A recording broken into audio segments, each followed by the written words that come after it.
Maybe one. Afro Fish OG.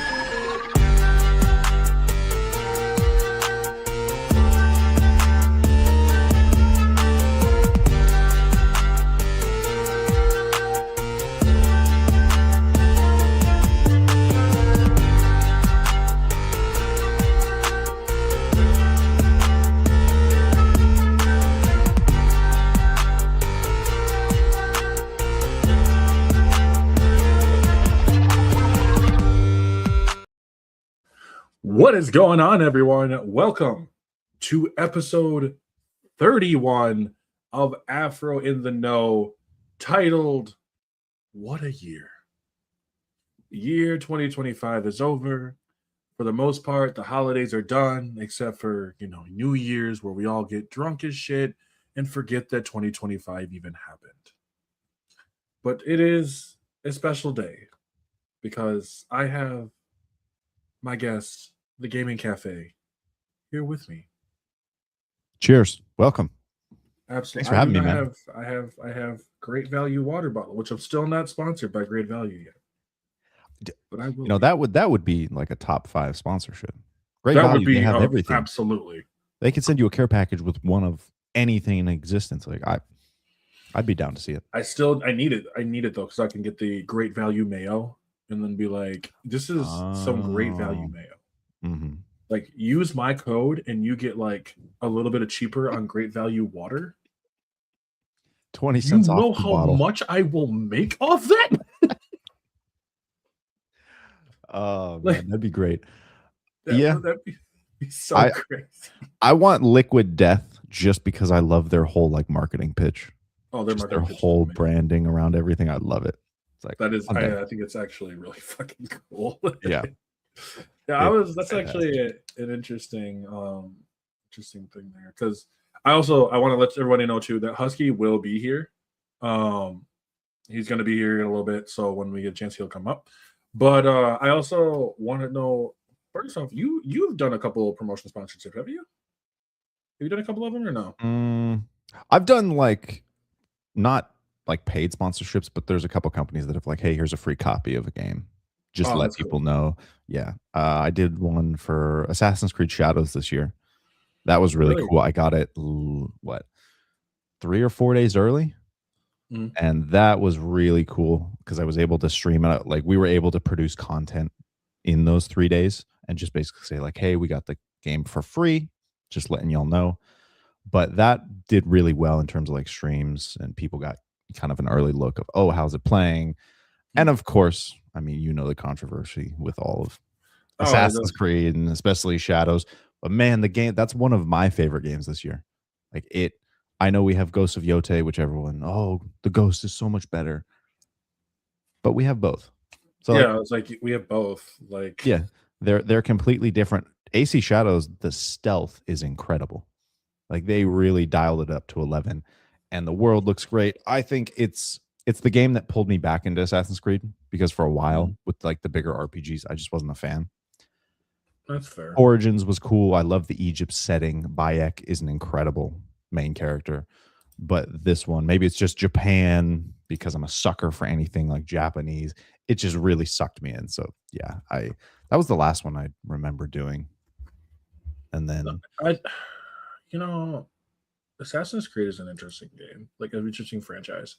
Because I feel like it's had so many like ups and downs, and from like Ezio's, then you had like this down period. If you remember when like Assassin's Creed 3 was like basically broken, and then it actually turns out to be a really good one. I don't know, it's actually really good. Oh, AC3 is incredible. Like I really did like that. Was like one of the last ones I played for a while too. Like, I didn't play Black Flag. Really? I never played it.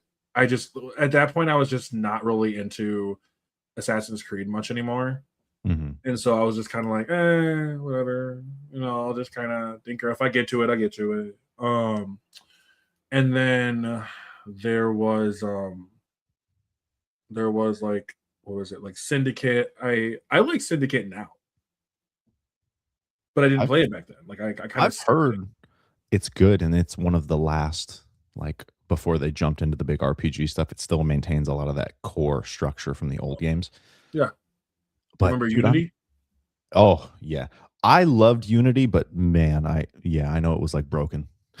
Like that was the pinnacle of being broken.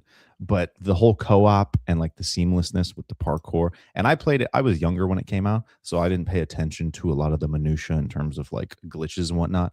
I just back then I was like, oh, the game's like loading wrong or something. I just need to reload.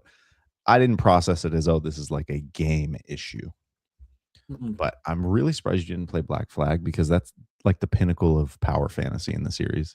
Like you hop on the deck of a ship, you've got 4 guns that you can unload and then drop them and pull out both sort. Like you have so much in your arsenal. And I just never got to it. Like I knew I should have, and I was like, you know what, I will. But you know what I played instead? That's a pirate game. I played Sly 3, and you have pirate mechanics in Sly 3. Sly 3? Yes, As in you do. Sly Sly 3, Honor Among Thieves. Oh, Sly Cooper. Yes. Oh, it's Sly not Cooper. a Cooper. Oh, it's just Sly 3. Okay, that's why it threw me off. Yeah. Yeah, they did Sly Cooper, the Thieves Raccoonist, and then it's just Sly 2, Band of Thieves, and then Sly 3, Band of Thieves. Or Honor Among Thieves. Okay, that makes sense. Dude, the Sly Cooper series, they need more of that immediately. Okay, so Sly is an interesting one because I honestly, because I know they made 4 and I wasn't happy with 4. I was pissed off with 4 a lot. Hey, made it. Morning, or afternoon, depending on where you're at. Yeah, it's afternoon. Definitely afternoon. How's it going, man? It's going all right. I was just super tired, so I slept longer than normal today. Like I ain't get out of bed till about 10:30. At least you slept. Like, my wife said 15 minutes ago. So It's the weekend. That's what it's for. Stay up late Friday night. I didn't even stay up late last night. I was asleep. I was supposed to stream last night. I went to sleep. I worked overnight last night trying to get shit done at work, and it was not. I'm trying to finish up a screenplay that I'm working on. Okay. Yeah, I'm gonna try to. Awesome. I want to get that. Yeah, I want to try to get that sent out to someone and see if they would actually like go through, get try to like an actual editor, see what's good about it. Could it be something that could actually be a thing? Cool. And so That's awesome. Yeah, so, That is. That's what's up. Man, you've got like toes in different buckets. You're doing all kinds. Oh yeah, of stuff. and none of them are financial. So like, Not yet. Just not yet. Like, say not yet. That's what I'm saying. Like I was telling Cafe. I'm like once I get that sponsorship for great value water bottles, like you best believe I'm gonna be making bank. And then like swimwear. Everyone likes cheap shit. Imagine being like you can get $1 off, and they'll be like $4, and I'm like, good enough, man. Like $4 for that 40-pack case. I'm like $3.99. You guys are sold, and that's at that point. They'd probably be looking at me confused and be like, "The fuck." Dude, I love cheap groceries. We've got a Winco near us. We've also got like Target, What's a Safeway. Winco? It's like just cheaper groceries. Like it's like Safeway, sort of. What's a Safeway? Oh, okay. Kroger, Fred Meyer. Okay, Myers. Okay, yeah. Kroger, but just like way cheaper. Oh, okay. Yeah. See. Yeah. We have like Aldi. Yeah. Aldi's probably one of the Oh, cheaper. I've heard great things about Aldi. Cheaper People send their versions. receipts. Yeah. I'm like, I need that. Aldi is good. Aldi is really good. I like Aldi a lot. Yeah. Aldi's probably cheap. Then we got like the main things, Walmart, Publix. Where I am in Alabama, we don't have Kroger's, but we have Kroger's in Alabama. So when I stayed towards the northern part, like in Huntsville, we had Kroger's as well. And they have the only time I really Kroger's, had the deals. They had like the buy one get one when they had those little deals going on. So Publix has those as well. That's one of my favorite times to shop at Publix is when they had the BOGOs. It was buy one get one. Yeah, you can save some money with that way. Yeah, Fred Meyer around here, they do buy 2 get 2 free of like 12 packs of soda. So I like load up, the zero sugar Sprite and like Yeah. Dr. Pepper cream soda and whatnot. It's great. That sounds Oh good, man, actually. I haven't had a soda in so long. That sounds like I don't drink sodas, so like I ain't had a soda in like years. Damn. Like over 5. I know it's over 5 years. Even 6. My wife You said ain't 6. missing much. You probably feel better afterwards. So yeah, but I don't drink a whole lot of juice. I drink mostly water, and I do sparkling water. But yeah, it's the carbonation. Yeah, it helps with like hunger, and it's refreshing. That's the main draw is the carbonation. Yes, depends. Like I'm a root beer fan, so like I need if I'm gonna have a root beer, it's got to be something that I'm like there was a place I used to live out at where before we moved, and the place made their own root beer. Ooh. And it was so nice. Like my wife was like, I don't really care for it, and I was like, I don't give a fuck. So like, your loss. I'm loving it. Exactly. That's something I can appreciate. Hey, if you can't appreciate it, that's fine. But you're not going to take away from my enjoyment of this. So that's what I like now because there's with her being pregnant, there's like there's so much where she's like, oh, I can't eat this, and I was like, oh, that's a shame. Yeah, I guess I'll have to eat the rest of it. Oh darn. Listen, oh man, that's great. All right. Great. But we're here for the year, when the year being over just about. Yes. I don't think we're gonna get anything new. They're gonna drop GTA 6 on like the 31st. That'd be hilarious. 31st of 2027, maybe. I really hope that like in the intro to GTA 6 it just says 5 and then it just slowly rolls down to 6 just to like piss them off a little more. I love when the developers know how people would react. They're like, yeah. Like, what was that? It was during the Super Bowl, I think, a couple years ago, where they did the 2B commercial that pretended like it was switching the channel.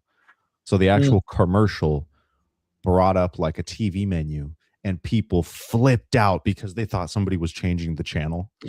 But it was actually a commercial for 2B promoting it. And oh my God, it got me. I'm like, whoa, hey, what's going on? And then it just kept rolling. Wow, that was brilliant. Happens a lot though. Like where they kind of mess with them or something like that. I don't know. I think poke fun at your consumers a little bit. Oh yeah. It's all in good fun. You know what I'm saying? So yeah. Yeah, exactly. But I want to know from both of y'all, how was 2025 for you? I'll start with gaming. I'll start with you first, and then I'll move on to Husky. It was incredible for me personally. I am not a genre specific gamer. Like if it looks fun, if it looks cool, I'll try it. I might not like it, but I'm very open to like different genres. And we got so many different releases and so many different genres this year. So I feel like it just works for a lot of people. I think this has been the best year of gaming. Not because like, it had the best game ever drop. It's more so we have had a consistent drop of so many good games throughout the year. And I feel like that's something people miss is they say, oh, these games aren't hitting, or, oh, gaming's dead. It's like, okay, yes, the more games that release, the more chances there are for a game to miss. But on the flip side, that means there's more chances for the game to land. Like if you take 1,000 shots in basketball, you're more likely to miss 15. But if you take 10 shots, you might only miss 3. But that means you only have 7 baskets. So now you miss 15 if you shoot 1,000. Now you have 985 that hit. So the more games we get, the more opportunity there is for good and bad, and that's kind of just what you have to take with it.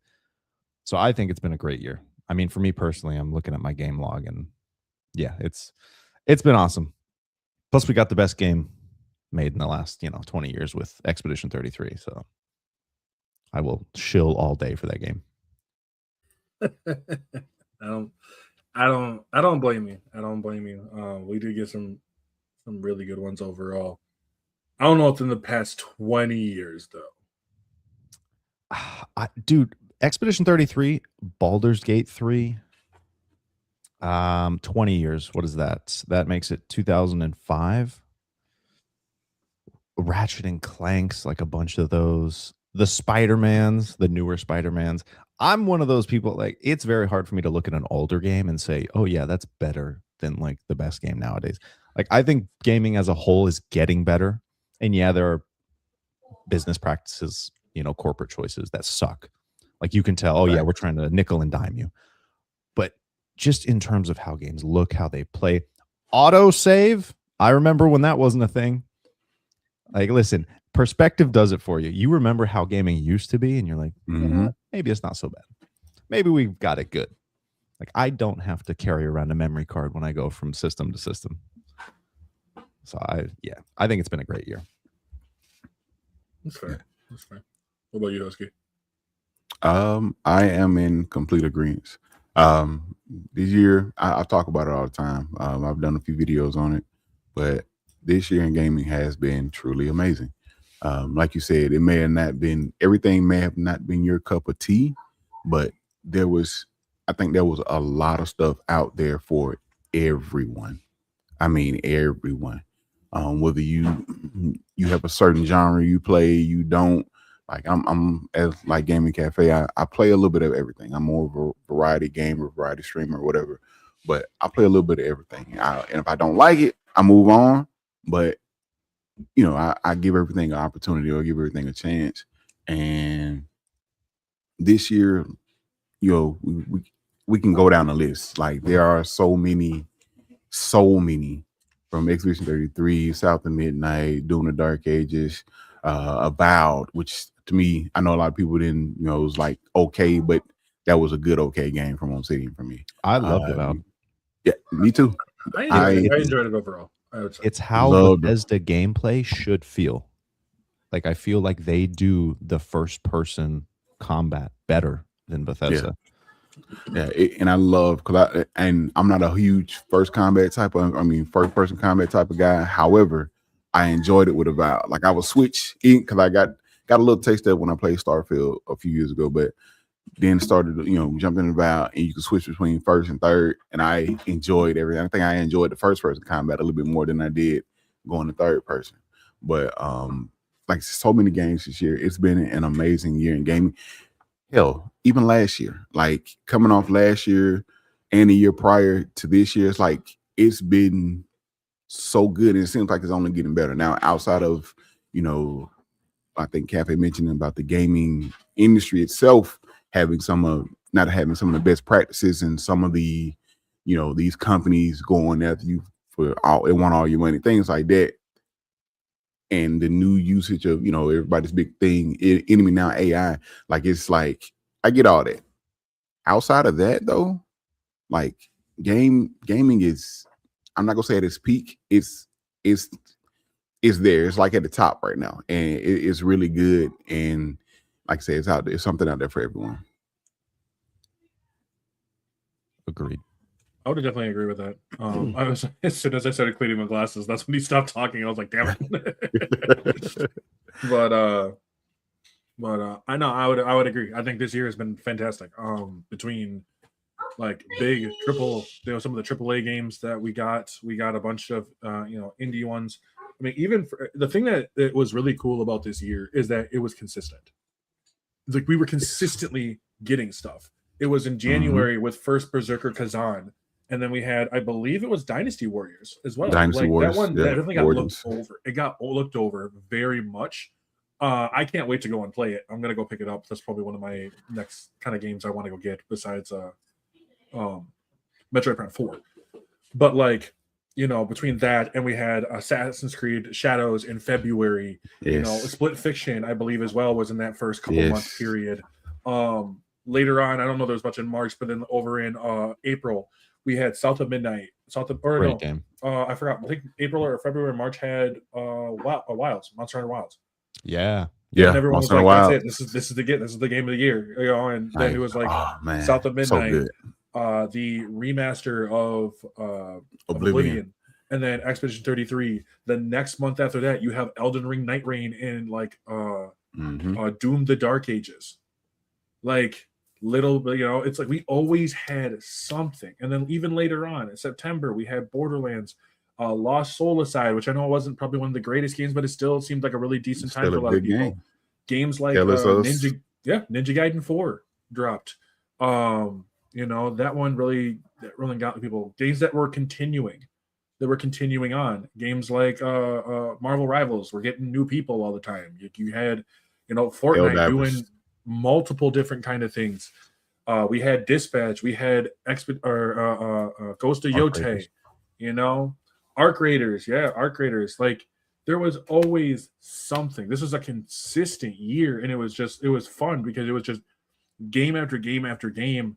It was something to play, and then that's just in the big markets because for a fact that there's a lot of indie games that don't get talked about nearly as much, and that's why I love talking about. Echoes of the End is my sleeper hit of 2025. This game has been absolutely awesome to play. I've talked about Absalom. Like Absalom is one I will go to bat for. Marvel Cosmic Invasion is another one. Yep. Skate Story is actually really fun. Sword of the Sea is fucking beautiful.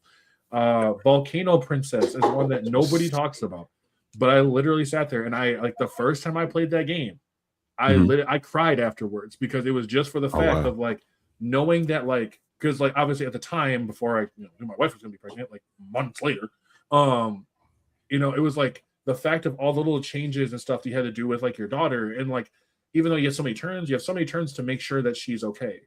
And to raise her into wherever, she's going to be maybe a warrior or maybe someone more elegant or whatever, and your decisions. And there's moments in there where she's confused and she actually asks you questions about maybe it might be a boy or something like that, or another question. It seems like the writing for it was really good and it was very believable.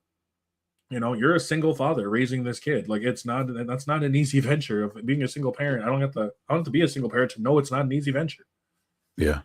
And so I thought it was just a really solidly good game. And I know I'm missing some. But it's always been consistent. This is why I don't know if it was gaming that mentioned there's no good games that came out this year because, and I saw that on my list too after the Video Game Awards, and it was like, well, there's a lack of good, we were looking, I'm like, if you're only looking for one game out of 300, you're the problem. I'm sorry. That's just stupid. Like, I get it. People want Kingdom Hearts 4, right? Kingdom Hearts 4, it's going to be blah, blah, blah. But if you think that the game is, the year is not going to be, it's a weak year because we didn't get a God of War or we didn't get a Kingdom Hearts, then you need to expand your horizon because it's incredibly narrow. And what gets me a little bit out of it too, and I'm kind of tangent a little bit, is that these are the same people that talk about, these are the same people who rip on the whole ball and gun gamers, but these people do the same thing. Yep. They're looking for their, I don't know what to call it. Their nostalgia fix, like a nostalgia fix. They're looking for, and if they can't find it, it's garbage. And so I'm just like, y'all need to chill. Yeah, it's a lack of exposure. Because you look at the Steam replay, and just on Steam, I played 60 games this year. The Steam median is 4. Now I'm not saying oh, you should go buy all these games because games are expensive. But with Steam, they've got the 2-hour refund, which is great. And a bunch of games are also dropping demos. Those were some of my most hours spent on games this year were demos that I hopped in and replayed just because they were so good.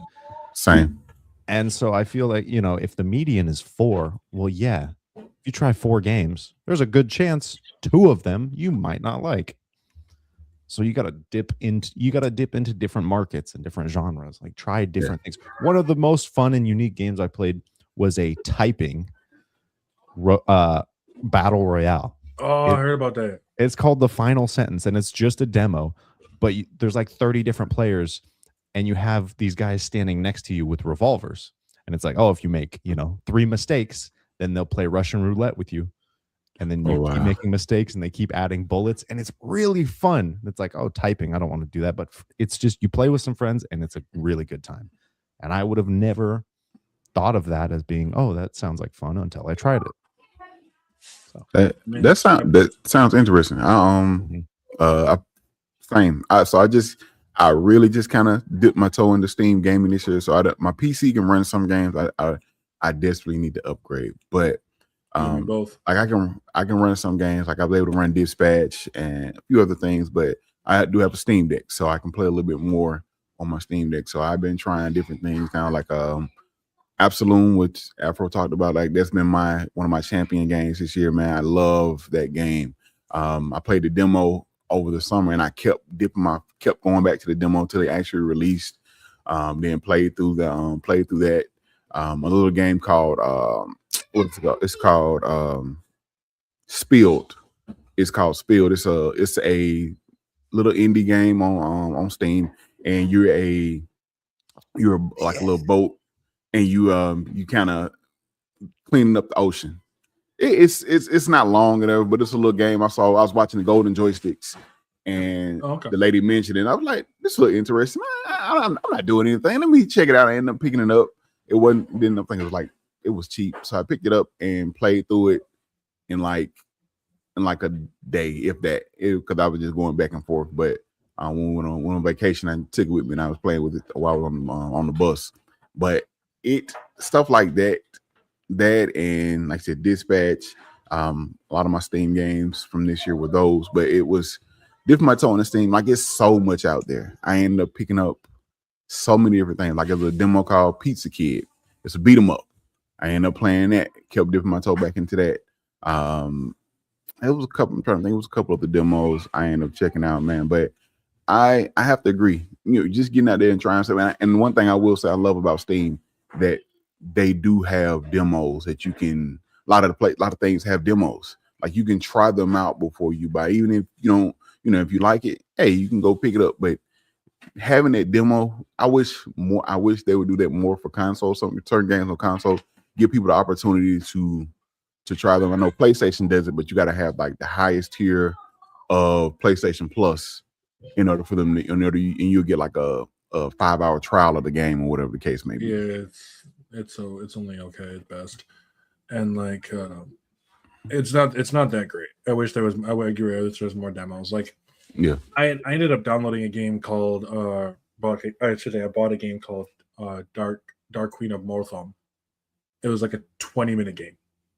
It was not much, but the story kept me going for those 20 minutes, and it was fun. I love games like this. I love games that are short, straight to the point. Mm-hmm. That's why I loved Echoes of the End so much. Echoes of the End is not a long game. It's not all that long, but it's fun. It's engaging, and it's one of those where we're seeing developer feedback and that kind of transparency, knowing that, hey, the first time we made this game, it wasn't that good. So we went back, we corrected a bunch of stuff, and we came out with something different. Better. We reworked on it. Here it is. And that's awesome. Like indie games will do this. I believe indie games will do this a lot. And I wish more big companies would do this. I feel like the developers they would. But NDAs are a thing. So, but it's just that transparency to be like, yep, we screwed up on this. We're gonna make sure that we get it right for you guys. And I think that's huge. One thing that indie games can do is they have also some of them have that luxury of time. That some AAA games just do not have. And like Discords to directly communicate with the community. A lot of indie games have Discord, so you can hop in and the devs will be talking in the Discord, answering questions. So that's definitely a big advantage for them as well. Yes, it is. And it's been an absolute like that's why I go back to Echoes of the End, because Echoes of the End has been my sleeper hit right now. And another one, it is fun. And another one I want people to play, and just throwing it out there, Mullet Mad Jack. That game, it's on Game Pass, but it is so much fun. It is ridiculous, over the top. You're going from one room to another, taking out as many bad guys as possible. It's set in this 80s, like you got to go rescue the princess in the 80s, and she has the 80s kind of like rocker hair and all that. And I'm just like, oh hell yeah, this is one of those where you're like, am I tripping? Is this just how the game is? Because either y'all were tripping or I was tripping. Like I'm like, and it's like it's cyberpunk comic book boomer shooter. That's what it looks like. Yeah. And what is it called? Mullet Mad Jack. Mad Jack. I Wow. highly recommend people I try. see it. Oh, I remember. I think I saw this. Yes. I remember seeing this. Yes. Okay. I think this is in my wish list already. I'm saying it's worth it. It's worth it. Oh, they do have a demo. Let me do that. Let me download them and try it out. See if like that. And I just off your recommendation earlier. I think it was last week before last. I ended up downloading and actually finishing Sword of the Sea. Oh, I went through and played that. She's so good. Yeah, it is. It really is, man. I went through and I think it was a Friday, and I may have been one of your lives, and you had mentioned it. I'm like, let me go ahead and download this. So I end up downloading it, and I was working from home that day, so I was able to start playing immediately. So I downloaded it, started playing, and I finished it that same day. Really good story, really good game, really fun game. Yeah, that one's great. I'm glad that you enjoyed it because I had such a blast with it. Like I thought it was arguably one of my favorite games that I had that year. Oh, 100%. It's on my game of the year list, like my 6. It's on there, I think. Yeah. Yeah, I actually just started playing Hades actually. Like ever for the first time? Yeah. Oh, that one's great. Yeah, when I was the sequel, because I haven't played Hollow Knight, I haven't played Hades, and I was just like, okay, I probably should get to these because, they're whatever. But I'm kind of curious with y'all. Like, did you ever feel like there was a couple of games, either games or industry decisions or whatever, that were just, I don't want to say just like straight negatives, but more like missed opportunities? Missed opportunity. Starfield came out last year, right? Starfield came out 2 years ago. Yeah. Wow, did it really? Oh my god! Yeah. Wow. Okay, that one still hurts me. Because I mean, we talked about before. Gaming, we talked about before, but it's the Wonder Woman getting. Oh yeah, dude, that hurt. I don't know if it's true, but I heard that they had issues with implementing the Nemesis system because they were trying to do it in the reverse. So instead of having your enemies remember you, they were trying to implement it with your allies, which just sounds like normal storytelling. Like as you progress a story, you're going to connect with these allies. So I'm not sure. That might have been an issue. I don't know, but I think a Wonder Woman game would have been incredible. I think it could. Oh my god! With so much lore, with so much lore, and the way that I look at the Arkham series. The Arkham series, what most people don't is majority of its own shit. Like it is pretty much its own shit. Like of course it's got inspirations from other comic books and all that stuff, but it is its own shit. And I'm like, Wonder Woman, there's so many ways you could do this. You could have it on Themyscira. You don't need to set it in Mantle. You could have it on Themyscira. You could have it somewhere where it's actually Veronica, because one of the characters that I don't think get talked about enough is Veronica Cale. And Veronica Cale is similar. I don't want to say like it is, but she's similar to like a Luthor almost.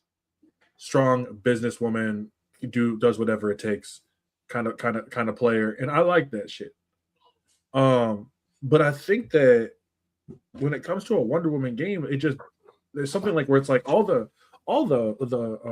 foundation is there. Like, so I'm always kind of confused. I'm like, why are we just not doing this?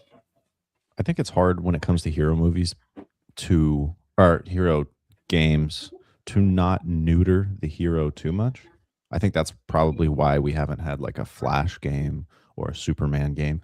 I think they're still trying to figure out how to properly like power scale the character, because you have something like Force Unleashed. You get that, 20-30 minute intro with Vader, and then that shows you where you're going to end up at the end of the game. Hey, this is what you'll be capable of. And then you start at nothing, kind of build towards it. But you've got Wonder Woman, who's for all intents and purposes a god. I mean, she's on like Superman level ish around there. And so making a game where you have someone who could just destroy literally anyone she comes up against, I feel like they're struggling to find the balance of like, okay, well, we have to bring in some big bad who's going to be able to, match Wonder Woman, and that might be some intergalactic enemy, your dark sides or Aries. something like that. Yeah. So I feel like we're struggling to again make the character grounded, so to speak, where it just doesn't feel boring, like, oh, I'm just running around destroying everything and nothing can touch me. Like we basically have invincibility cheat on, which I don't know if y'all do. Anytime a game has invincibility, I never use it because it just takes away all of the fun. Yeah. Like all the stakes, there's no challenge at all. There's no worry, which takes away a lot of like how it feels to play. Like, oh, I gotta watch what I'm doing. Yeah, I agree. And just your credit of mentioning like the superhero games in general, where excuse me, where you have that thing of like, who am I gonna put in here to give the bad guy? Like you look at the Spider-Man games. I will say I think more so that could be somewhat of a outside of Batman, but I think that's like a DC problem because their superheroes are more so goddish type level. You may be able to do something like I think a Green Lantern game would be dope if they could figure that out. But like you look at Marvel, Spider-Man, we're getting Wolverine. If it's done correctly, I will say this. I mean, we saw the trailer for the Wolverine game, and it looks like it's gonna be fun. However, I'm not overly hyped. Like everybody was like, oh.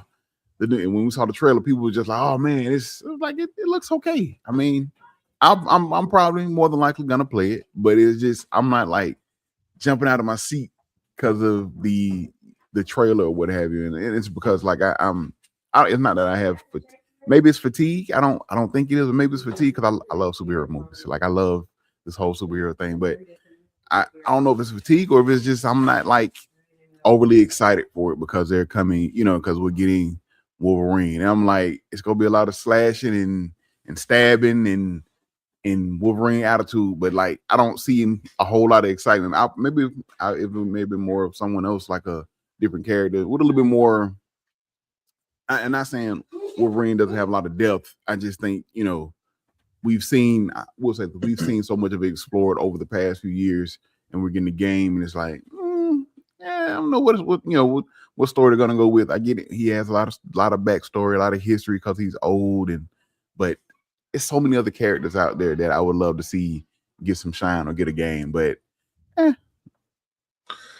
think when it comes when it comes to the Wonder Woman game, I think that it's honestly one of those that's very doable. That's why I said I don't think you can really do it in man's world.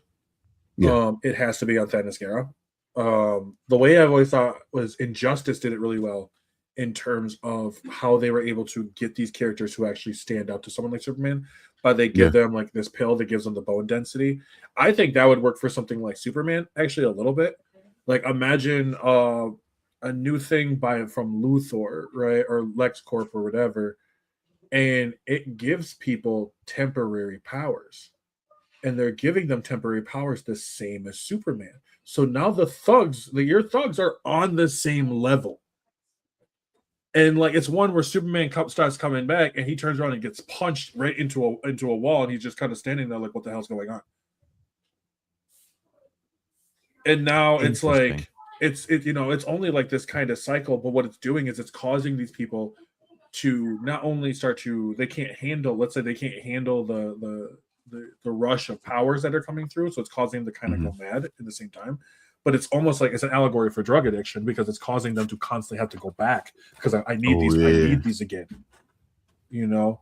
I need these again. So now you're also facing characters like, let's say, a character like Livewire, electricity, but now she also has the power of Superman. Okay, now how do I take that on? So Superman's like, I need to do something here. I need to stop Luthor, but Luthor is not even in the building. All right. He gone. They don't even know where he's assuming this is Luthor and not even know where he's coming from. So like it's stuff like that could work. I mean, Wonder Woman is another one too, that like you bring in Cheetah because Cheetah is a power. I think the problem with Wonder Woman is that her villains are just very lackluster. I think her villains or I wish they would get more time to shine for them. I mean, what or like Cheetah. There's Cheetah, Ares, Doctor Psycho, Giganta, all these other ones, but there's just not enough. And I can see these boss fights. You know what I mean? Cheetah's a boss fight easily, one on one. Give me that Batman versus Deathstroke moment. Mm. You know what I mean? That Deathstroke moment. I mean, I already fought the fire giant. It's just another ginger. Like that's what Giganta is. You know, Ares is another one where she can be, you know, she can go off and it's into a big ass fight with them too. Cersei's another one where she's more of a spellcaster, so she's using these different kind of abilities. That one could be cool. That could be. I see it. Like I can see these things. It's just they're just not happening. And you know, and so it's kind of a bummer because I feel like as a character, she deserves one. So I'm always gonna go to bat for her. But like, it's just one of those where it's like you just have a big like it's. I need more than another Batman game. Like, yeah, I agree. I don't know the Batman game I want is Batman Beyond. That's the only one I like. Don't give me. Listen, I'm not a huge fan of Bruce Wayne. I'm more of I like Red Hood. I like the side character, Red Hood, Nightwing. Those. Hey, listen, we tried that. Let's go down the path of Terry McGinnis and give us Batman Beyond. Like there is so much. You still got the old man Batman. Like you can start off as you're playing like Bruce Wayne, old man Batman, trying to do something, and he's getting his butt whipped. Like he makes it out. He eventually makes it out. Something happens, and he just comes to the realization that he has to, you know, and that's where you jump into Terry McGinnis and go through the whole. Listen, the show set it up for you. Like all you gotta do is put that in the game, get some more writing. Listen, you have to do it like the TV show though, because if you remember, he pulled a gun on someone. Yes, and that was it. Yes, like he's like, I can't be Batman if I'm at that point. It wasn't his body that did it. It was, you know, it was this moral code.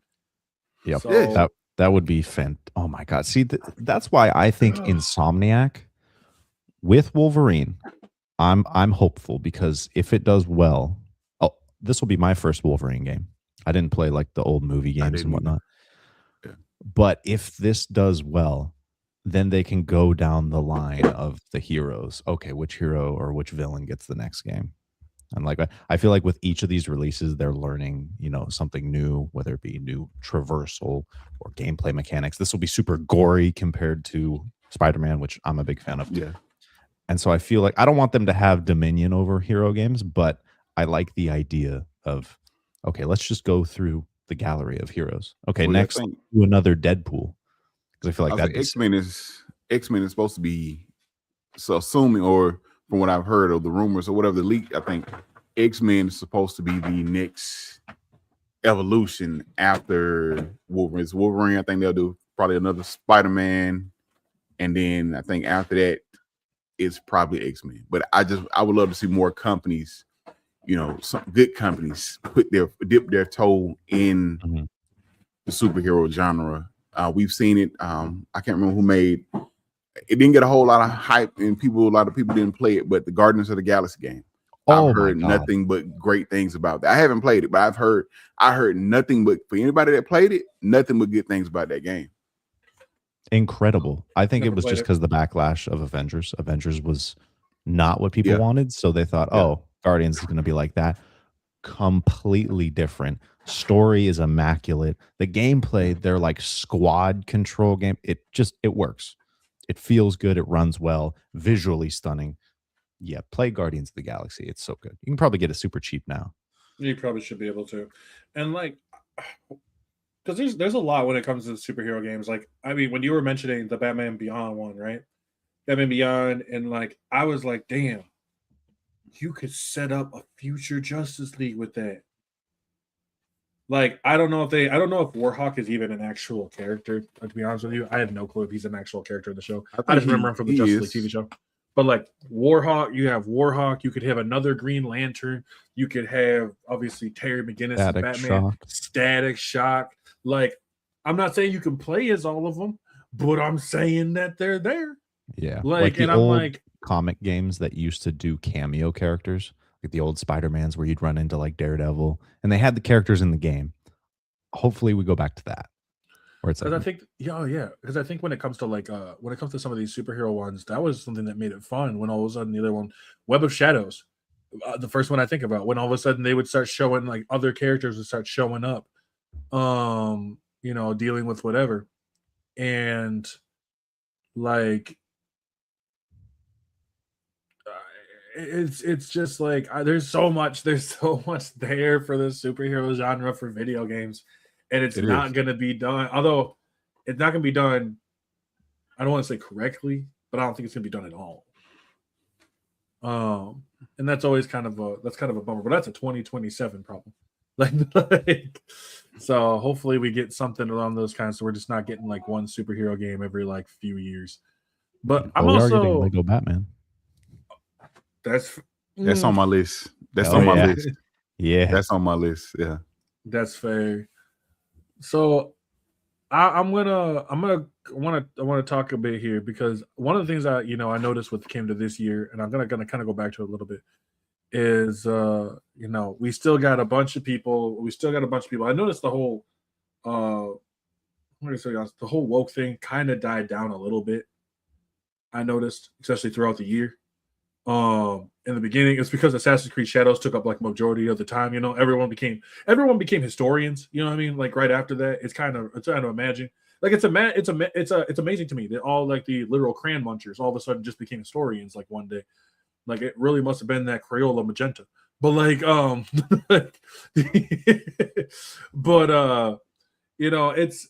what's sad about it is that we're kind of getting these like, oh, it's not as the games are not as good. Like the hate for Expedition 33 that came through, right? Like, and I've always been, it's very much I don't care. I don't mind if you don't like it. I don't know what y'all like. I don't care if you don't like it. That's fine. Just don't be disingenuous. You know what I mean? Yeah, I don't know. They'll post screenshots of like Raid Shadow Legends and be like, "Oh, look, I found Expedition 33 gameplay." Like, listen, just say you never played it. That's it. That's it. What is that? It was. You guys named Shroud? Yeah, it was a guy. He talked trash about Expedition 33, and then I think he started playing it and was like, "I can see why it's getting the love." Yeah, because you played it. Yeah, like how you talking trash about a game? Is that you talking trash? And that's one of my rules. Like, you cannot tell me about a game if you have not picked up the sticks and played it.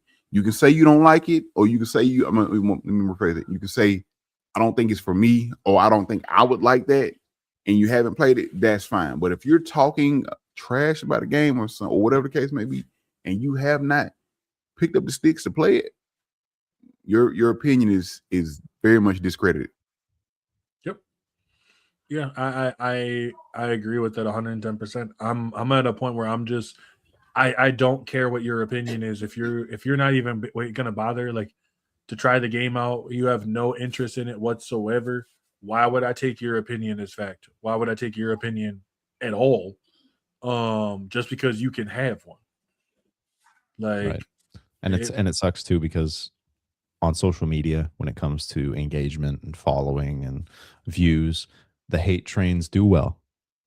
So especially if everyone always makes the jokes, oh, the bills must be high, or the bills aren't that high, or whatever. It's like, hey, listen, if your views are dipping, just jump on a hate train, because that'll pump them up.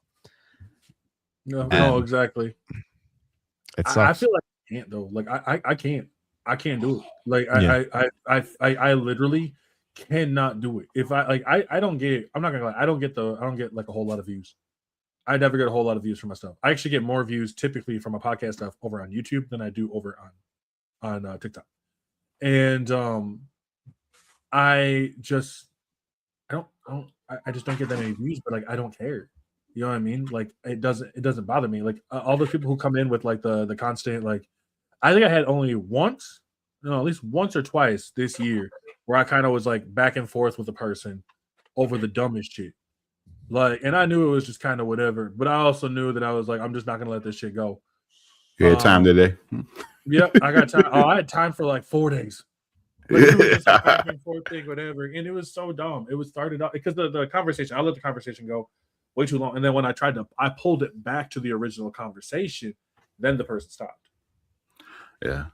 And you know, it's the right now we just have this weird rift of when it's like the ball and gun gamers versus whatever. That's why I don't know. I think Mindful said it. I know I've already said it. Y'all probably have too. But like, if you are a person who is like, let's say you're a lot of RPG fan and stuff like that, I really don't give a fuck about your opinion if you never play sports games.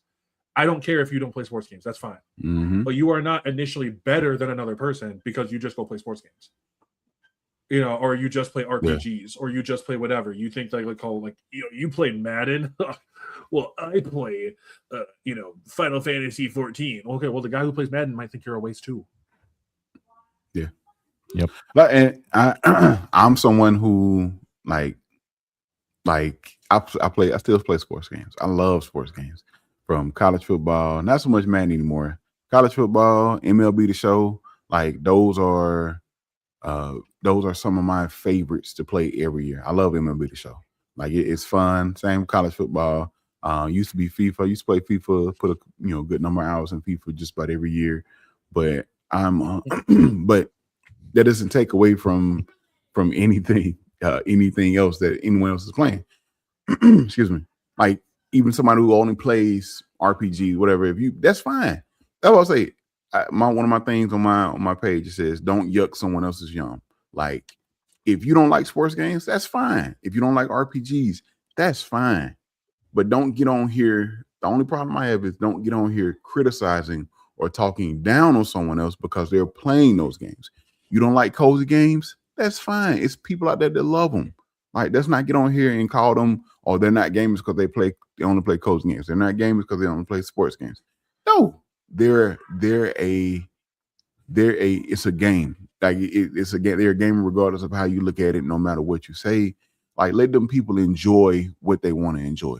You don't have to play a certain genre of gaming to be a gamer. If you're playing games, you're a gamer. You know what I'm saying? So I really, really, really dislike when people do that.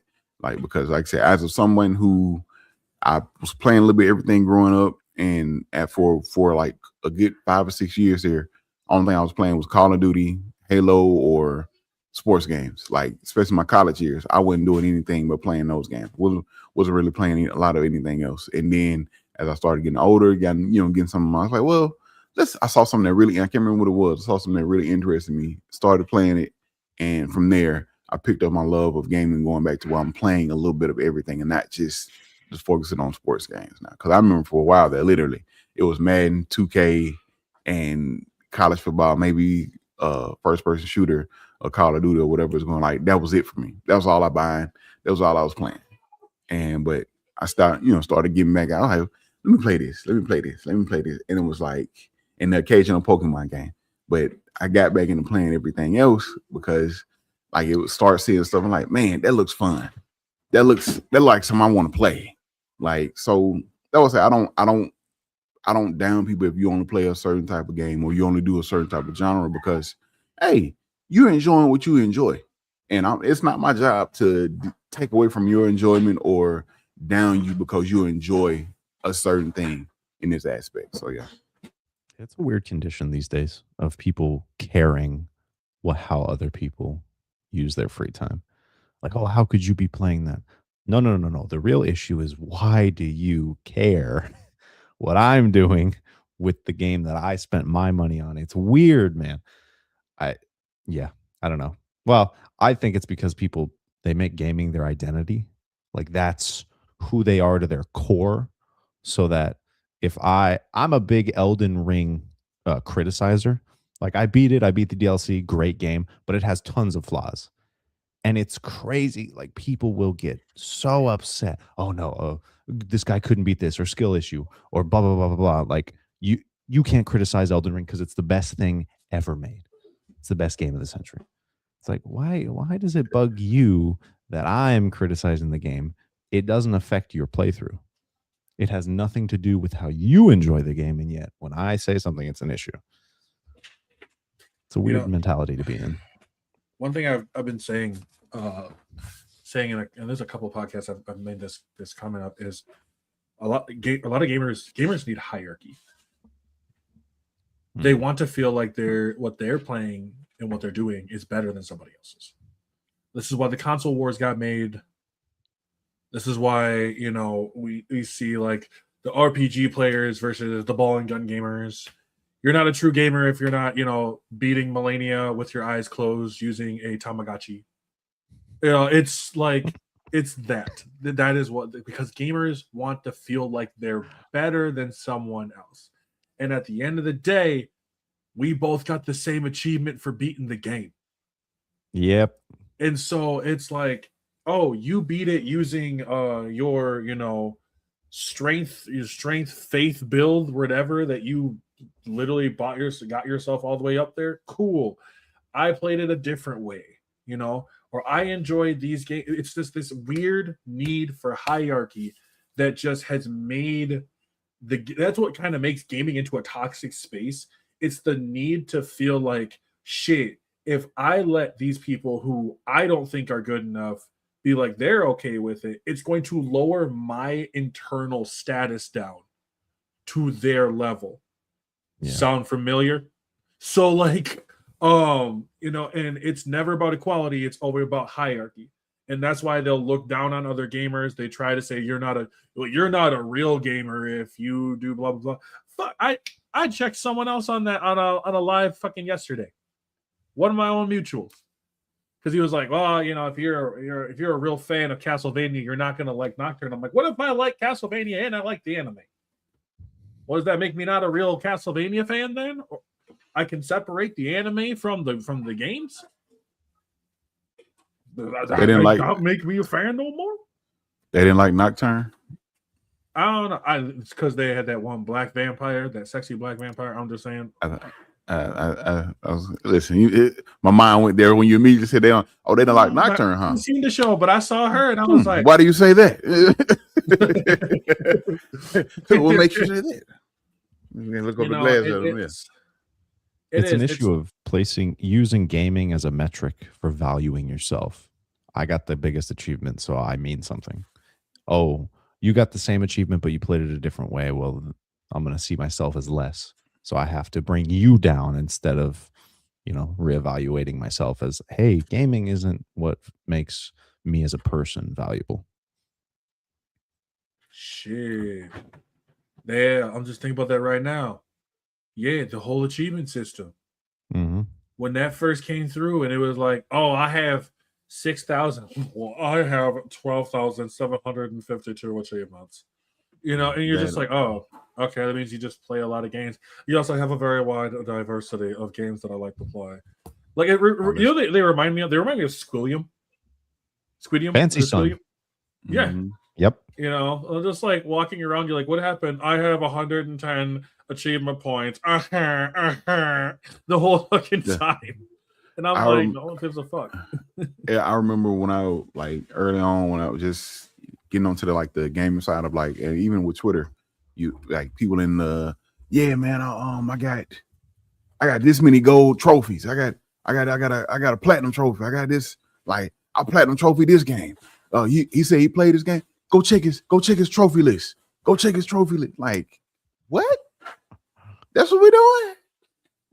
We're checking. Oh, he don't play games. He only got one platinum trophy. Like, really? 1v1 me, bro. 1v1 me. Like, what you do? 1v1 me. Yep. You're not a gamer unless you can beat me. Right? Yeah, you're not. Yeah. Oh my god! And it's just that's the stuff I'm willing to. I'm dropping, and anybody else can drop it with me. The whole you're not a real gamer if blah blah blah. Yeah, we got rent to pay. Yeah, we got real issues.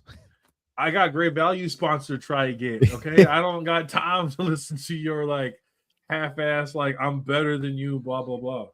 Oh. Thanks. The one thing I guess. I would say that was a big thing to talk about is the AI, the generative AI. And I want to know what you guys feel about that. Because I got feelings. I think to expect companies to not use AI is wild. Companies are going to they're going to save costs. I think if the AI saves dev time on like cookie cutter tasks. Like, hey, for every game this company makes, we have this set code, whatever it might be. Boom, have AI place that. I'll, check it. That way I can dedicate more time to my creative work. If it just saves individual people time so they can put more time towards what they want to do, I don't see an issue with that.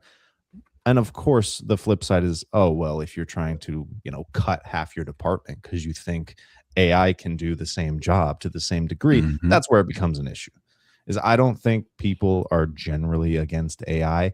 It more so is based on the outcome of like, oh, if, AI helped, like what Kojima said, he wants AI to be used for enemy design so it can kind of constantly evolve. It's like, that's a good thing. We like when enemies have really good AI because it feels like a threat. On the other side, we don't want AI being used to like generate assets or art or soundtracks because that's taking away from actual people's job and the quality is going to be poor. Like at the end of the day, even if they used AI to produce a game, like it's not going to have the same soul. It's not going to have the same care and compassion. Like knowing that someone and a group of someone's made this game, they put their hard, their blood, sweat, and tears into it, and they crafted this piece of art that you get to experience. It just feels different than, oh yeah, a computer popped it out. Yeah. So I'm a little bit, I say in the middle, and I don't like really being in the middle of a lot of things. And the reason being, so AI as a tool, I am, tool for the developer. I'm definitely against it when it comes to if you're trying to fire a whole department and replace it with an AI software to do it. No, definitely not. But if it's a tool for the developers to use to help in the process of making the game or their tasks, to do simple tasks for them, I'm okay with to a certain extent. And the reason I say it to a certain extent is when it comes to AI, I'm more so not like super hype on it because of what it can do to the environment. Is Memphis is facing that right now where they have a data center and it's causing issues, pollution, stuff like that. And what the big problem is that I have with it is they're putting it in urban areas. So they're putting it in basically the black neighborhoods where they're building these data centers on the guise of, hey, it's going to have jobs. It's going to supply jobs.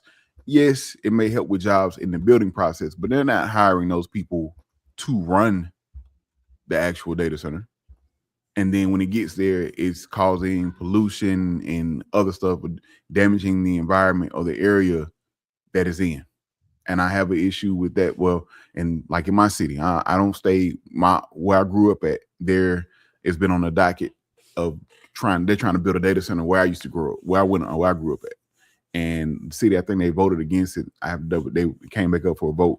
I can't remember if they approved it or not, but like you putting it in where I grew up was a hood area or a rural area or whatever, urban area, whatever the case may be. And it was like, that's where I have a issue with my big issues with AI is the data center and what it's causing, what it does to the environment in the area that it's around, in the area they're putting it in, things of the nature. That's where I'm having my issue with AI, my big issue.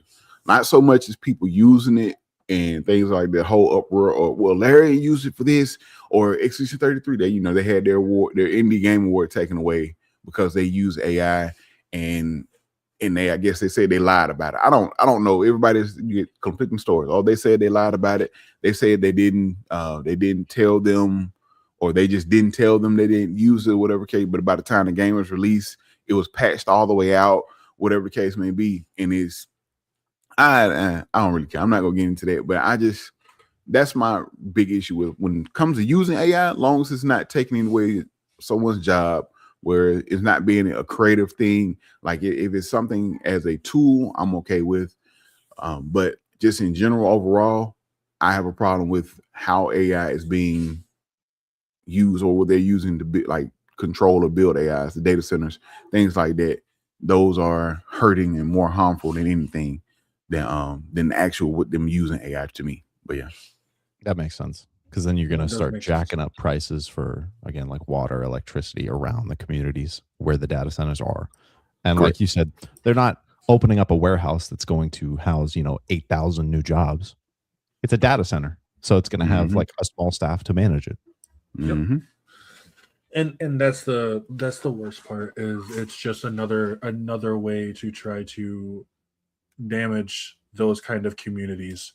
And it's ironic, not ironic, but like it's never getting put on news. It's never getting talked about where they're actually going, what the actual damage is to them.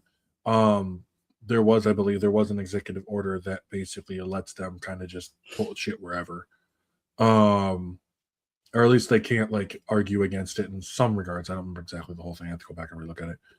But it's just the fact of, these AI centers are not helping anything. They're not helping nearly as much as people think they are. And yeah, it's, I was looking on Left 4 Dead used AI. 2009.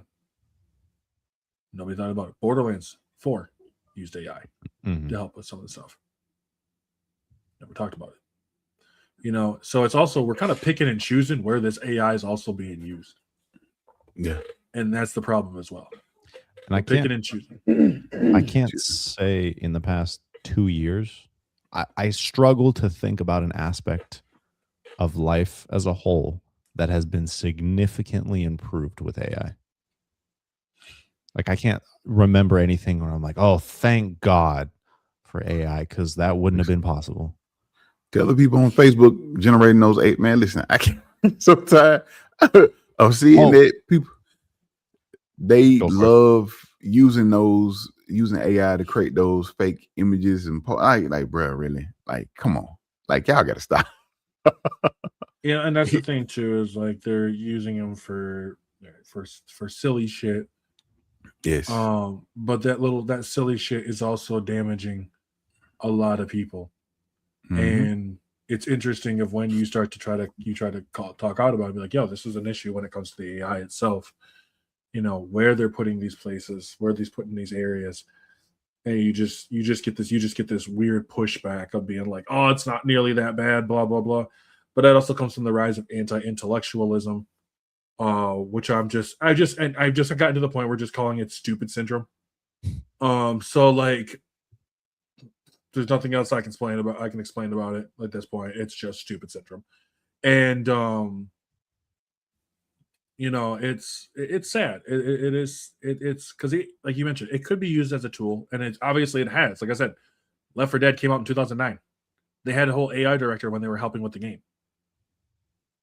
Like the person overseeing the AI itself, but still they were using AI for it. Borderlands, I believe, used it not just in earlier ones too to help with the guns, like different kind of weapons you could actually use for that.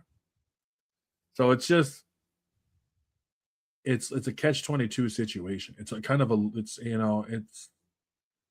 a hot button topic, but I feel like where the anger is in the wrong place. Agreed. Like, I don't know if that makes sense or not, but I agree. Yeah, I mean, when people don't know the source of an issue, they're going to point. So whatever it's like somebody who's emotional. You're going to take their anger out on somebody who might not have anything to do with it, but they're the closest one. Yeah. Yeah. I think with the whole pushback when it comes to the conversations about it, I feel like a lot of people emotionally are still in high school when it comes to admitting they're wrong. They act like in real life, if you admit you're wrong, you're going to be in trouble. You're less of a person. Something's going to happen. When in reality, that's growth. If you admit you're wrong, you made a mistake. Now you're growing because you're learning from that experience. And I don't know. I feel like that's part of adulthood. That's why age brings wisdom for some, is you're able to look at your past, you look at your mistakes and say, oh, okay, let me grow from that. But a lot of people don't have that. You know, they don't want to admit they're wrong because, oh God, I'm going to be, you know, I'm going to be in trouble. I'm going to be worth less if I admit I was wrong.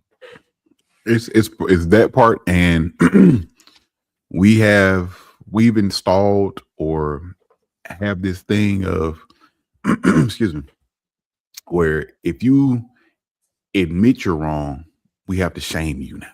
Mm. Oh, hey, this guy said he's wrong. He's wrong, guys. He said he's wrong. Like there's no space for you to be wrong on the internet. That's basically what it's come to. So as soon as you admit you're wrong, oh, they're for to do think pieces. They're about the whole lives talking about, oh, such and such said they're wrong. And this is see, we knew, you know, and it's like they don't give you the space or the grace to be wrong now. And it's a shame. It's terrible.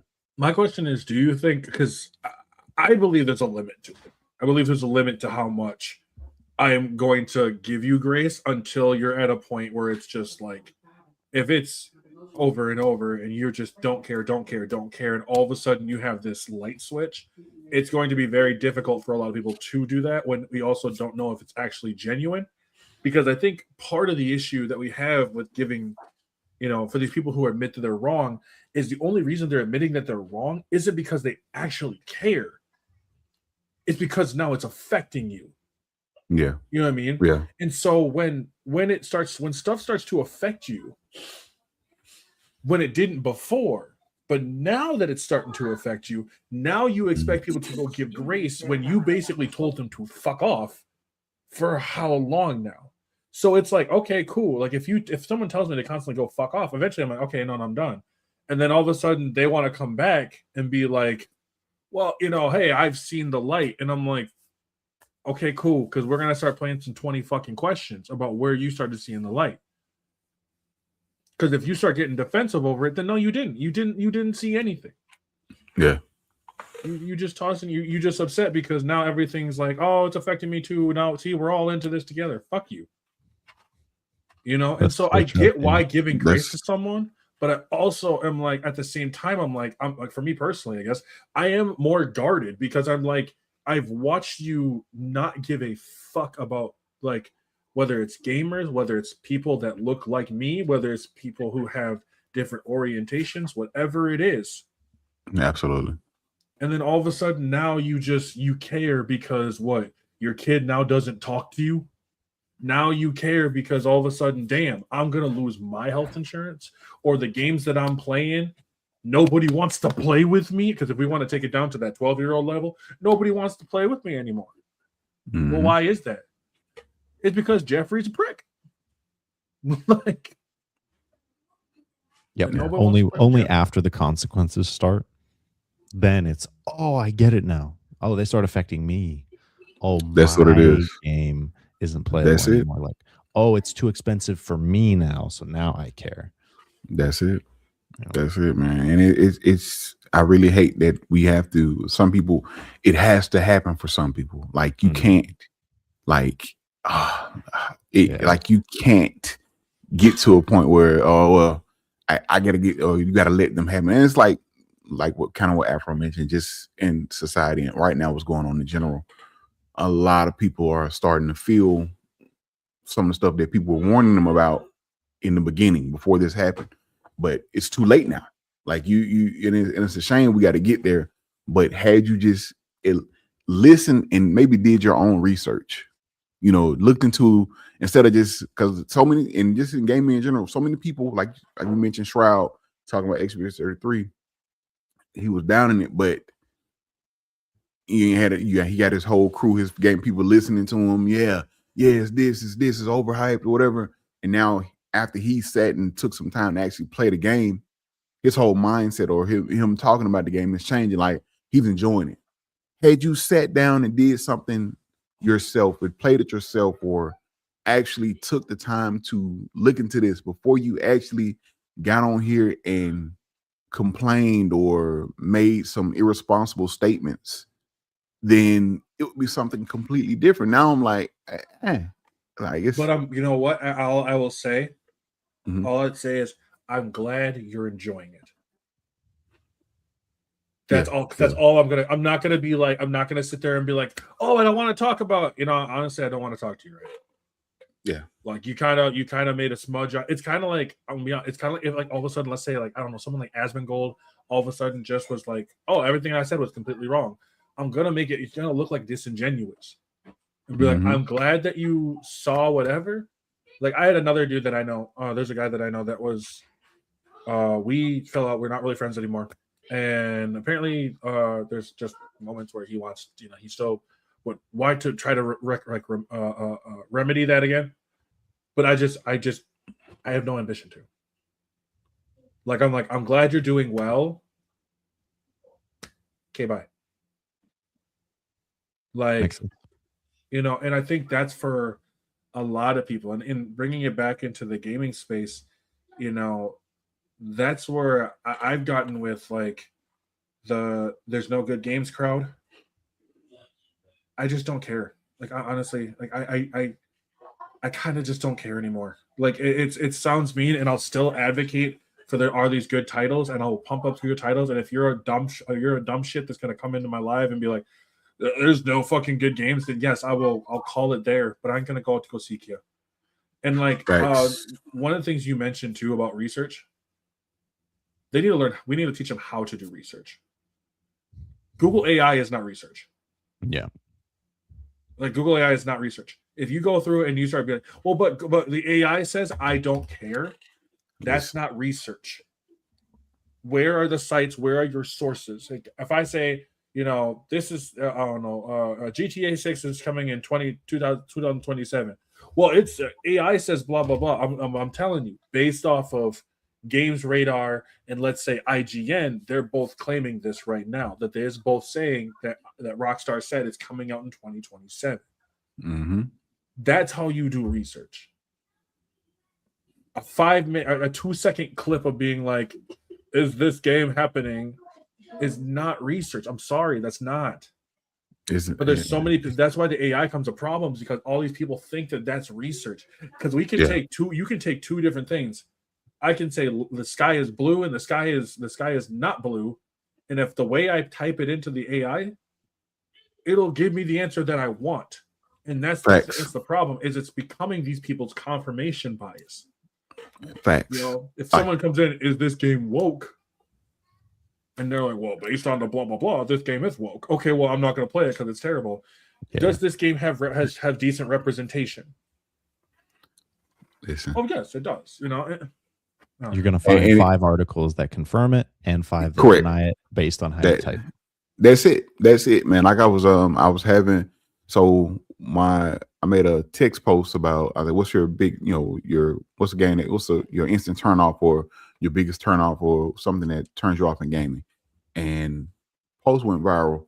And it was one early on one of the comments was, he was talking about, he mentioned Sweet Baby Inc. And I was like, listen. So I was like, I didn't just hop on. I was like, okay, well, what about Sweet Baby Inc? Oh, they did something. They ruined some games. Oh, what games did they ruin? Because I wanted to see what he was gonna say. He never outright gave like a exact answer, but he wanted to pull up like certain things. He finally mentioned. He pulled up an article that the article was mentioned Sweet Baby Inc. Some one offshoot or whatever. I don't know can't remember who the article was by, but he put paste the article in the comments. So I go look it up just to see what the article, and the article is full of misinformation. Like he mentioned certain studios that made Tales of Zero Zao. He was talking about the studio was shut down. Now, granted, the studio was on hiatus, but they're not shut down. Like they're still working or whatever the case may be. And I was like, they released the game earlier. Well, the game only had so many players. Like, but the game, that's not the point I'm trying to prove. You going off on something else. They're still open. They still release the game regardless. So they aren't shut down. Then they were talking about, the article mentioned something about Suicide Squad, cause Sweet Baby Inc. worked on Suicide Squad. That's why it failed, or that's why it's such. And I'm like, it's one thing to sit up and look at this and not actually go and look up information yourself. You can look up the information and see what Sweet Baby Inc. worked on in that game. And it was 9-player characters, script writing, and some voice logs for 9-player characters. 9-player characters. Had nothing to do with the main story, had nothing to do with the gameplay. Nothing they did caused this game to fail. Nothing that Sweet Baby, same thing. Sweet Baby Inc. worked on Spider-Man 2. They worked on God of War. And it's like, you throw them out there and they were like, what? Yeah, they worked on those games. Well, that's why this. No. You didn't know that. But now all of a sudden, you want to retract. So I said, the article you pulled out is somebody who wrote this article is a narrative pushing person that feels like something is being taken away from them by Sweet Baby Inc. He was like, well, Sweet Baby Inc. is a company that doesn't like white men or something like that. No. It's that's completely wrong. First off, they have an issue with what some of these people in gaming stand for. Like, they want more representation, which there needs to be. Well, they ruined Alan Wake 2. No, they didn't. Have you even played Alan Wake 2? No, you haven't. Alan Wake would have been nominated for Game of the Year if they ruined it. Yeah, and that's the thing. It really bothers me when people come up with these blatant statements or blatant comments. I had another guy comment on something that ruined Last of Us Part 2 with Ellie and I can't think of Dina's relationship or whatever her name. I can't think of her name, but they ruined it because it ruined his experience. Bro, that was like a few minutes of the game. Like, it wasn't even in that. Like, really?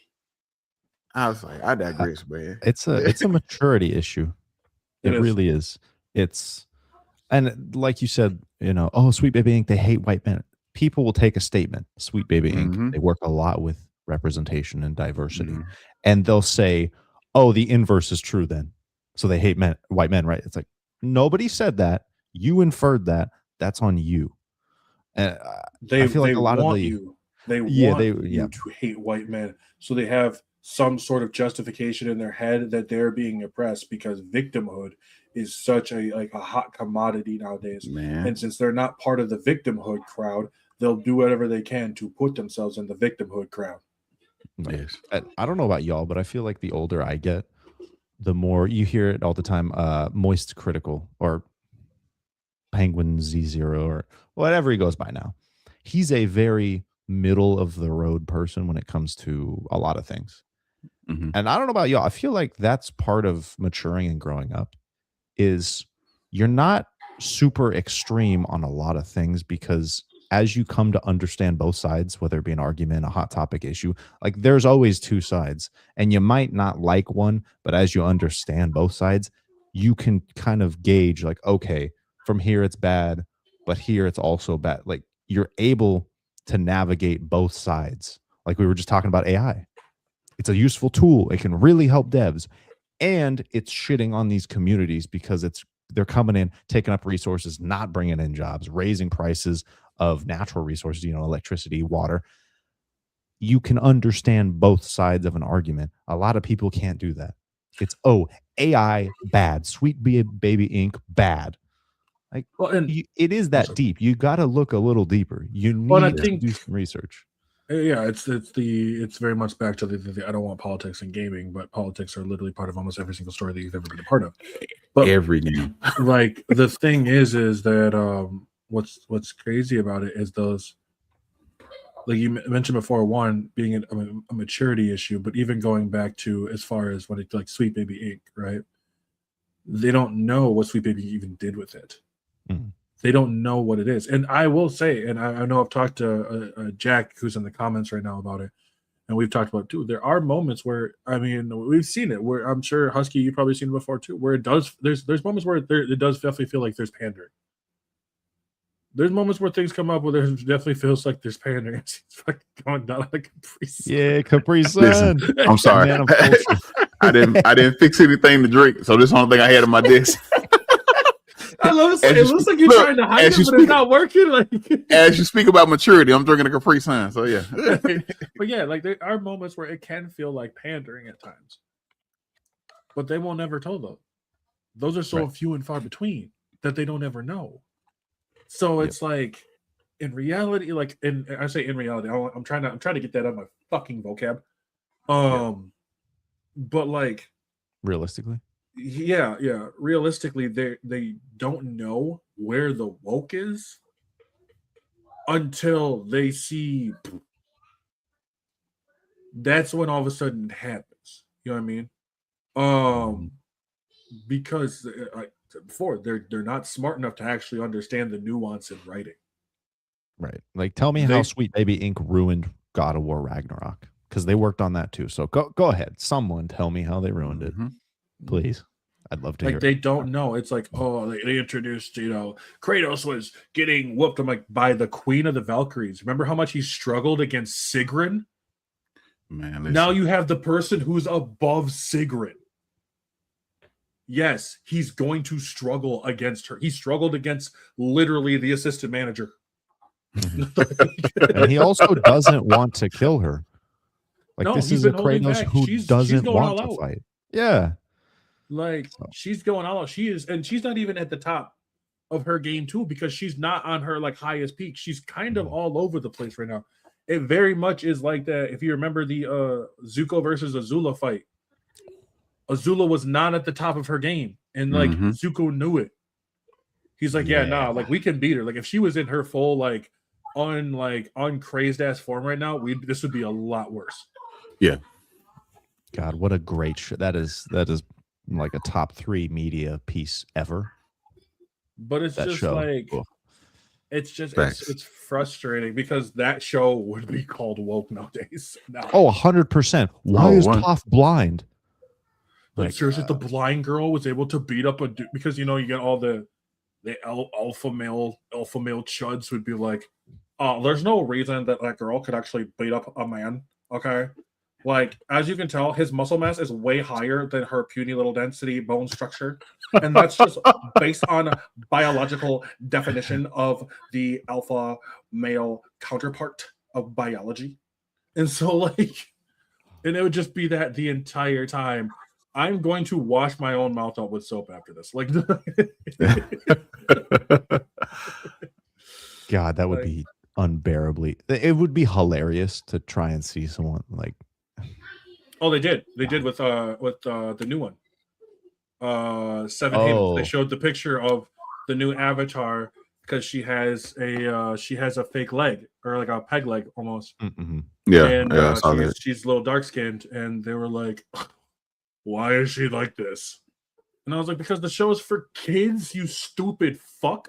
Like why isn't she like that? What do you not think that some people are born without a leg or accidents happen? I watched a clip from Static Shock about in the episode where they were talking about teen homelessness with the girl she has the ice powers. And she keeps pushing everybody away because nobody can get close to her.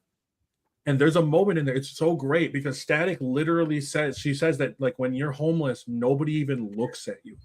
And Static confirms it by saying he even does the same thing. Static would be considered so fucking woke. It's so hilarious that they will like in some regards, it's like, well, I just want him to be not political, but Static's whole thing is social. It's all societal stuff. His whole thing is societal. His best friend's dad doesn't like black people. His race.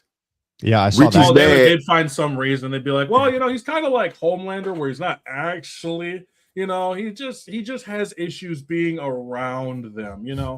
It's all because of that 13% of the population thing. So, and. You know exactly the fuck I'm talking about too. Oh my god, yeah. I think it's just something people love to. Misery loves company, but that's usually from the person who's suffering side. The other side of what we're talking about, I think people they need community, and oh boy, I can hop on this hate train and say how woke or how bad this is, and all these people around me are going to make me feel accepted. And I feel like that is some level of, especially as you become an adult, like these days, I mean, we have Zoom, we have Discord, gaming. It's kind of easy for us to meet people and make friends because we're all talking about something we love. But yeah, I feel like a lot of people are just lonely as an adult, and it's hard to branch out and find community. And so the hate trains, whatever it might be, whether it's woke stuff, political stuff, gaming. It's so easy to dive in, comment on a post, and be like, "Oh, I feel accepted now." Yeah, I think you're correct on that one. I think a lot of people do feel a sense of, especially after 2020, a sense of isolation. I think a lot of people, that's where the whole male loneliness epidemic actually comes from. It doesn't come from a lack of women. It comes from a lack of men having friends, like actual legit friends. And and it's sad to see so many people who are just literally they're doing this because it's at this point it's the negative attention is better than, at least they're getting noticed. And it reminds me of like the one kid who's just the troublemaker in school because he just wants someone to give a fuck about Naruto. So like though he wants someone to notice them. And so it's sad in a way, because you got these people are in their 20s, 30s, 40s, 50s, 60s, and they just don't have a clue. So they're afraid of I think they're afraid of being alone, so they try to attach themselves to whatever, but like I said before, they don't want to lose that hierarchy. Yeah, the fear of admitting that you might not know who you are or what you want to be or like what makes you as a person is more intimidating than just hopping on some sort of bandwagon. It's like, I don't have to confront that. I have my fake community here. Like, it's weird, man. It's unfortunate. But then you got people like us that are on the opposite end that won't bring any hate trains, and we'll tell you how good gaming is. Facts.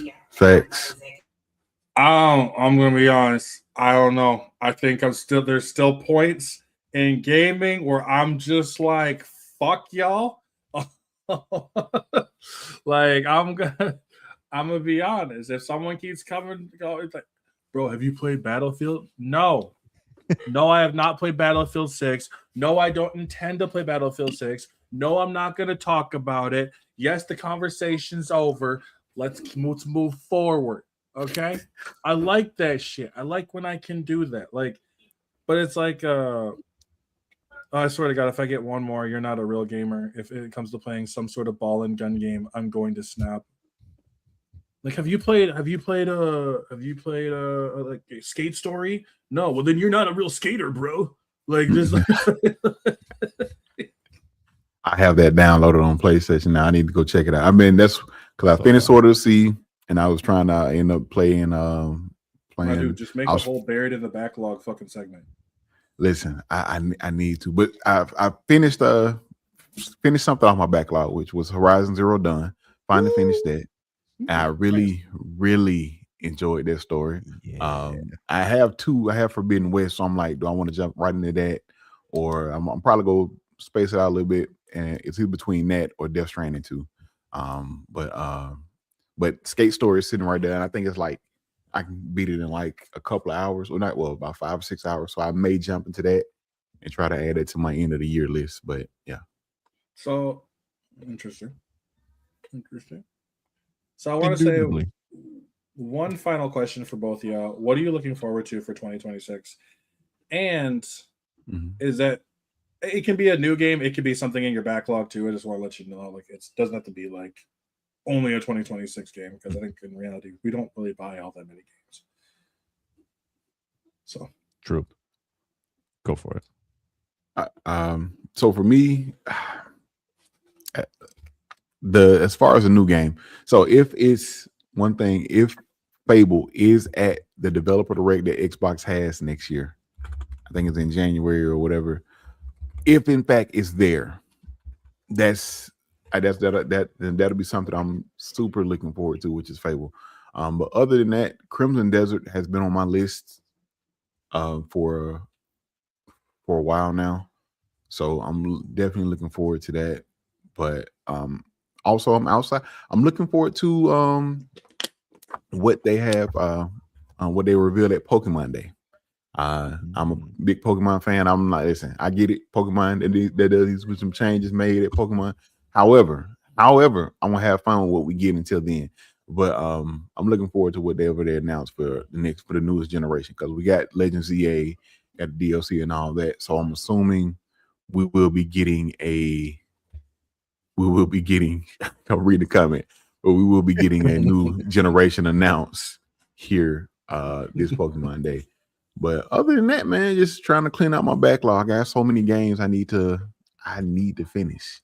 So I want to spend a lot more time completing stuff before I become a dad again. So yeah. So that's a good problem to have. The backlog.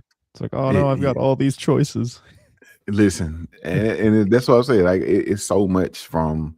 I still need to play. I still want to play Black Myth. I still want to play great Final Fantasy. Was it 16? Great. What else? I want to still complete the the Horizon series. I still got to beat Red Dead Redemption 2.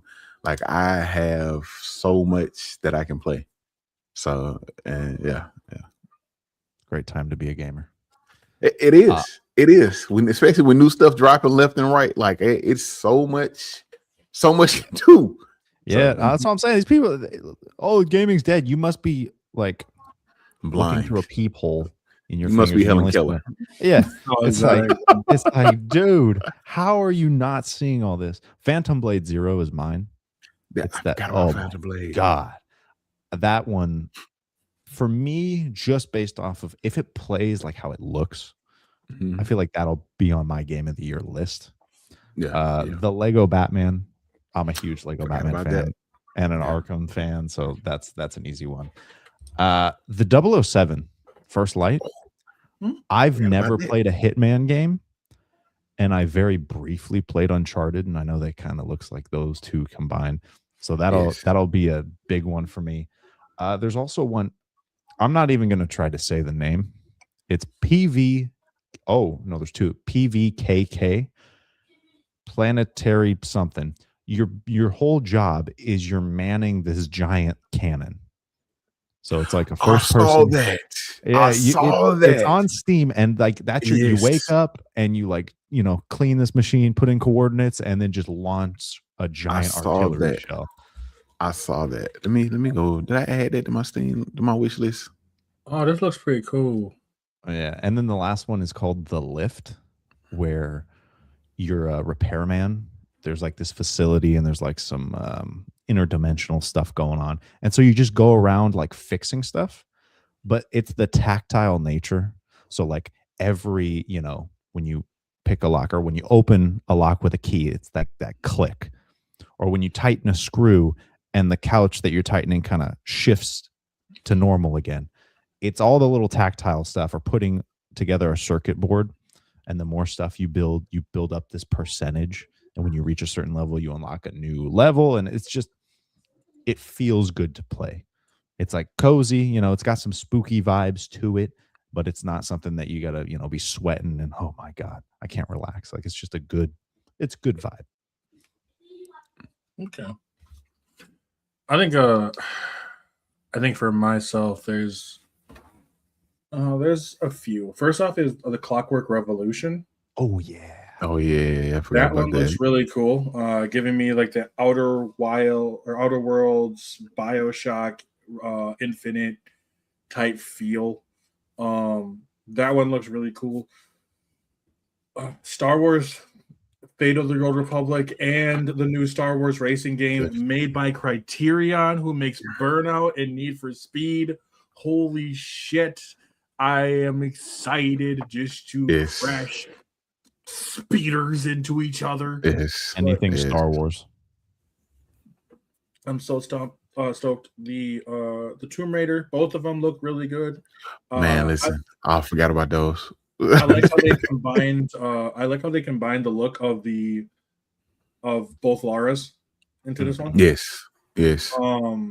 I thought that was really cool, and she's keeping her traditional outfit, which is actually kind of interesting. But I never got to play the first one. So the Atlantis one, I never got to play the first one. So this is gonna be really cool to go actually play this like from the ground up build. I think that's actually really cool. There's some games in the backlog like Black Myth Wukong, stuff like that. Like I know I'm gonna try to get to as well. There was I think High Guard is what I'm going to try. Mm-hmm. I don't know if I like it, but I'm gonna go give it a shot. I'm gonna give it a legit shot. And you know what? If it's good, it'll stand on its own. If it's not, it's free. So like that's what if you want to try High Guard, it's free. Yep. So also, like you lose nothing, you know. The new Control. When they announced Control Resonant, that's another one. I gotta add to my backlog. I haven't played Control. He's like, I know you're gonna play the game. Okay, add to my backlog. I'll play that in 2028. So good. It looks so awesome. Like the fact of just playing as Dylan in this brand new like Inception like world. Oh my gosh. That trailer was immaculate. Them being like, oh, the director's gone rogue. And I'm like, I have a feeling, no, she hasn't. She just is sick of your shit. Mm-hmm. So I'm excited to see where this goes.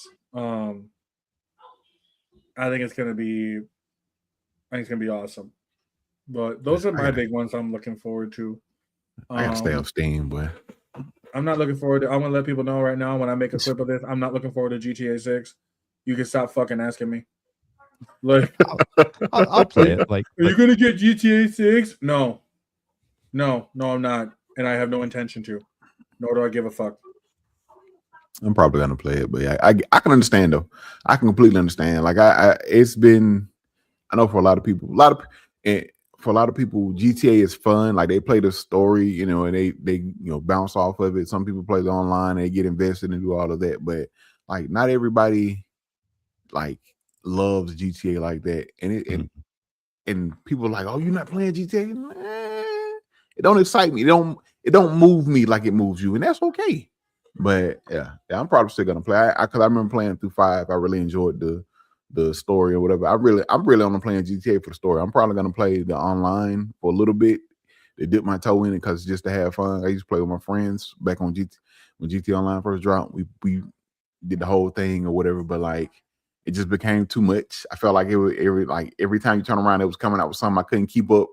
I'm like, I'm not about to keep devoting all my time and extra money to this. I'm just gonna go and do something else. You know what I'm saying? So, but yeah, I can understand. I did hear there's a rumor. I forgot what magazine came out. Potentially new Spyro. Ooh. I think I saw a mention of that somewhere. That'd be great. And potentially a new Infamous, but that's only like super deep rumors and stuff like that. So I don't go off of the rumors. You know, I go off of when I see the shit. When the trailer drops, yeah. Yeah. So until that time. But I want to let them know where can they find you both. Real quick here before we wrap up. I just want to let them know where they can find you. I'm on all the platforms. Instagram, TikTok, YouTube. I'm sure there's another one. Threads, Facebook, although that's linked through Instagram, so it's all doing the same thing. Yeah, that's fair. Oh, I think you're muted. Yeah, I'm sorry. My bad. I was talking to one of my kids. Okay. I'm the Husky Kage on everything. From TikTok, Instagram, YouTube.